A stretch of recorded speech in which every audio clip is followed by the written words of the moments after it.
سلام علیکم یار دوستان. شخصانی که میخوام باشگاه از 20 لیتر از 10 لیتر تا 200 لیتر میتونید خریداری کنید از همین شخص. اون ما رقم تلفنشون هم در همین اتصال یا میمونه. میتونید باشگاه یخخانگی هم دارم.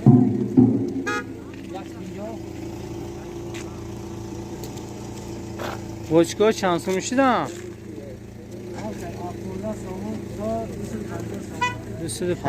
250 سومنش کدوم بوده؟ این باشگاه چی دارن در ناشون؟ صابونه زهر نیست نه؟ به خوف میتونید شما خریدار کنید از این کس باشگاه را. باشگاهی صابون شامپون خیلی چیزا. همین باشگاه آهنینش به فکرم باشگاه مسئله هست اینه که دیگرش اینا همش و همون جید کاسته خند و صابون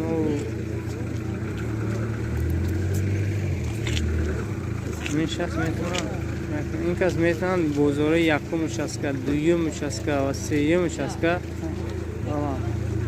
میتونه خریداری کنه. حالا این حال خواهدان در بازار جنوب بازار یکم مشسکه. اگر ویدیو معقول شده باشه یا اینکه یگان درخواست داشته باشه میتونید خیلی فکرهایتون در کامنتاری ها نویسید.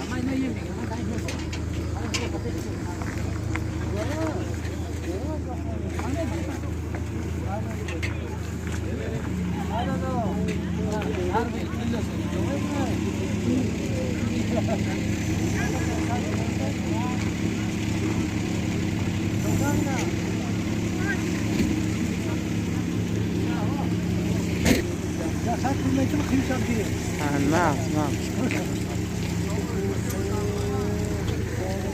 اینو دستارخونن چیده؟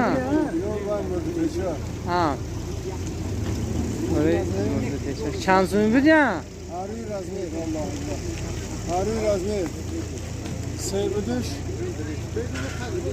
بسید پیلیاسو 5 مساش 700 سو دونیم به سینیاش 500 سو گوینموز هم میشه دوستانخونه را میشه همه سویه شه شما چی سو که سوده؟